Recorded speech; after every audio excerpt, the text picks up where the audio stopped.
What's going on, everybody? Jonathan Crump, the Master Trainer at Art Labs Welding School. So we did the fit up, tacked it together, ran the root, got it all prepped, ready for our fill.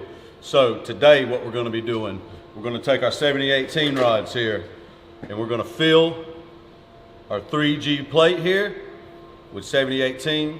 We're going to fill it all the way up flush and then we're going to cap it out with 7018. All right, so to get started when we're going to do our fill, like I said before, you saw in the other video, we got our root all cleaned out of the slag from the 6010. So now we're going to fill it with 7018. So what I want to do is, when I start up on this, I'm going to strike up about on quarter of the way up this plate.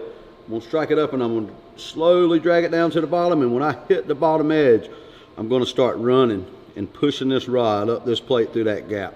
I want to watch my puddle and make sure I'm tying it in to each bevel. You want to take these two pieces of metal and make it one. That's our goal here, right? So I'm going to go all the way up, and if I stop, I'm going to clean out the slag from the 7018 rod, and then I'm going to start back and get it all the way to the top. Let's see how it runs.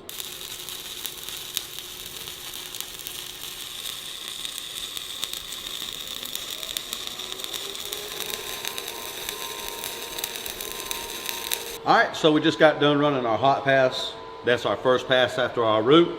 Okay, so if you want to come around here and take a look, we're all tied in everywhere. I got it all the way up to the top.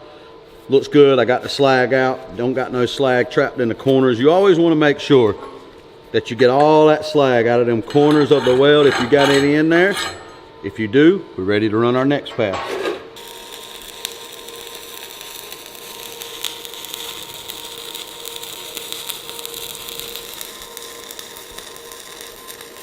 Okay, so we just got done doing our first fill pass into this 3G plate here.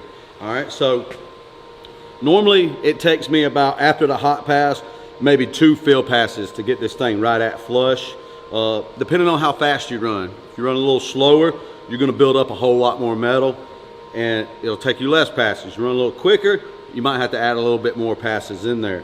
Okay, so I'm gonna run one more fill pass, get it all cleaned up, and then we'll be ready to cap it out.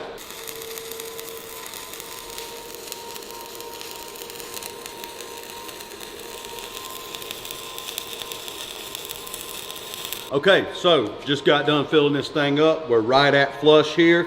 All right, so for the next step, we're going to be capping it out. Stay tuned for the next video and see how it turns out.